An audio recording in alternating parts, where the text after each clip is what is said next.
Well, thank you, first of all, for having me. I'm appreciative of this conversation. The title of the book is the beginning of me trying to unpack what it means to breathe as an African American woman in these United States of America. We've heard the refrains of "I can't breathe" from our brothers and our sisters who have succumbed to police violence and the militarization of police. And I am essentially making the argument that this idea of white supremacist authoritarianism is wrapped up even in the policing systems that we are experiencing in the United States. But there's a connection to these policing systems and also the way that people use the biblical text in order to police other bodies. So as a womanist New Testament biblical scholar, I felt as though it was incumbent upon me to have this conversation about what is usually understood as objective biblical scholarship and realize and argue that biblical scholarship has never been objective. It's really been held by the hands and the powers of that be that include white male scholarship. And I often have to say that I'm not trying to demonize all white male scholarship, but I am trying to say that white male scholarship has been the arbiter of biblical scholarship for a number of years. So when womanist scholars come into the conversation, we're often answering and asking questions that are very different than those who espouse an objective view of biblical scholarship. Yeah, this is good, especially thinking about a woman of color in ministry, Black Mhm. women in ministry. And oftentimes we're still faced with the question, well, can women actually preach, or are they even allowed to do this? So even our gifts and our passions and everything is questioned. Right. And a lot of people try to use the Bible to oppress women. And it looks Exactly. different. It looks really, really different, depending on what you look like and where Yes. you are. Mhm. So I would love to hear, how do you think this can help women of color ministry leaders? Well, I think that women of color ministry leaders have a call to stand in their truths and in their giftings. And so in the book, I talk about how particular people such as a John Piper or John MacArthur argue that women should not be in ministry. But the problem is they're usually looking at only particular texts without thinking about the entirety of the biblical text. Our biblical text is not monolithic. Our biblical text spans numbers of years and just different groups and contexts where women have been known for putting forth ministerial gifts and for really living into what it means to preach and to teach and to take someone aside and show someone a better way.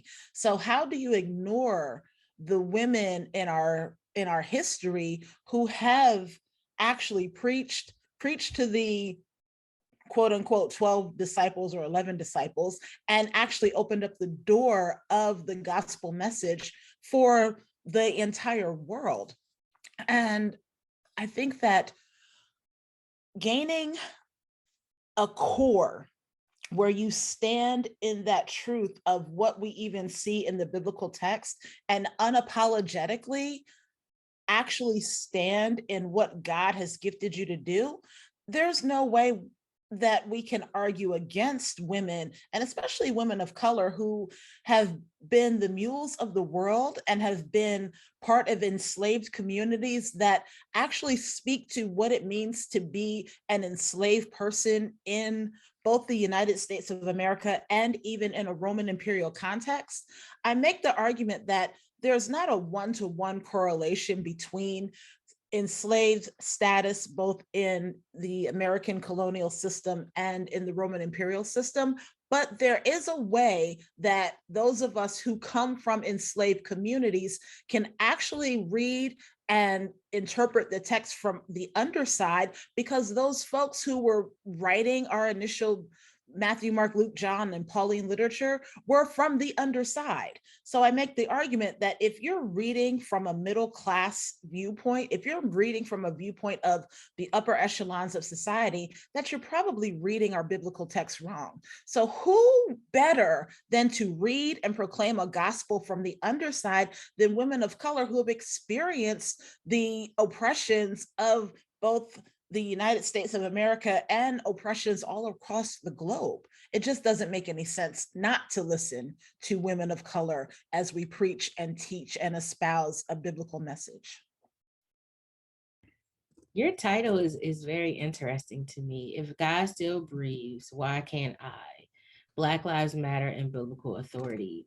I think for a lot of women of color in ministry, they kind of stop at that first part of your title. If God still breathes. Right. And it's hard for them to get to that second point of why can't I? Yeah. So I would love to hear what encouragement you would have for women in ministry, thinking about a time now where COVID has reshaped so much the way that we think about ministry.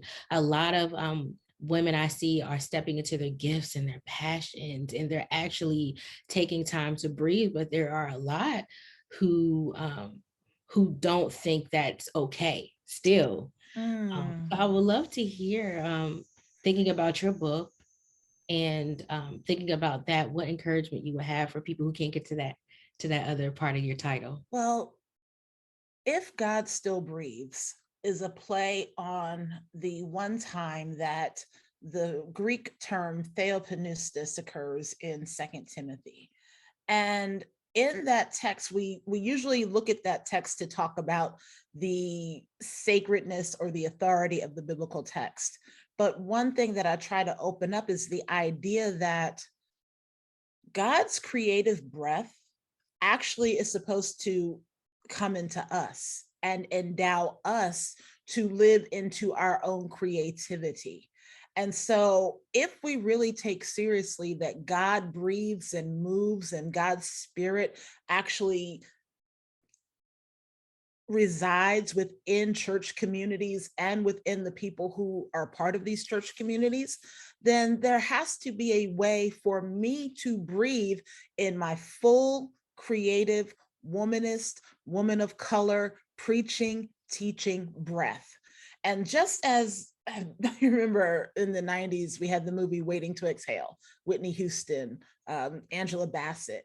And women were holding their breaths, waiting for some type of relationship. Well, women are still holding their breaths today, waiting for some type of relationship or waiting for some type of recognition from people who think they have power. I don't need recognition from the people who think they have power. I just need the recognition and the conversation and the creativity that comes from God that allows me to stand in my God-given breathed creativity. And so that's where I hope women move from if God still breathes to I most assuredly have to breathe. And I most assuredly have to allow the creative breath that God places within me to make an impact in the world and to breathe it fully, not to hold my breath, not to shy away from breathing, but to actually exhale and let the entire breath of my being enter into this world. If I don't do that, then I'm doing a disservice to the creative breath that God has placed within me. Amen. Yes, that's so rich. So for anyone who reads your book, right? Yes. Everyone will walk away with something different depending on their social location or where they are in life, where they are on the ministry journey. But what is it that you want people to walk away with without a shadow of a doubt? There are a few things that I hope they walk away with without a shadow of a doubt. That there are still whole communities that people in power have ignored. Womanist thought, womanist biblical interpretation, womanist theologians, we are a force to be reckoned with in the academy and even in areas of ministry. That's the first thing. The second thing is there has to be a conversational way to speak to both our biblical text and to one another. folks who exert authority or authoritarianism and feel as though they have a right to police women's bodies, a right to tell someone to be quiet, a right to tell someone to go home, you're not supposed to be in this conversation. Those folks who feel as though they have that right, hopefully they, after reading this book, they begin to question what they think about as their own authoritarianism. So I know that there will be pushback, especially from those who are not women of color, who read this book and say, "Oh, you're trying to strip white men of power, or you're trying to, I don't know, do something that's so detrimental to people who have been in power for thousands of years." How is that even possible? I would hope that we take seriously the authority or the authoritarianism that we think we have, but we really don't have.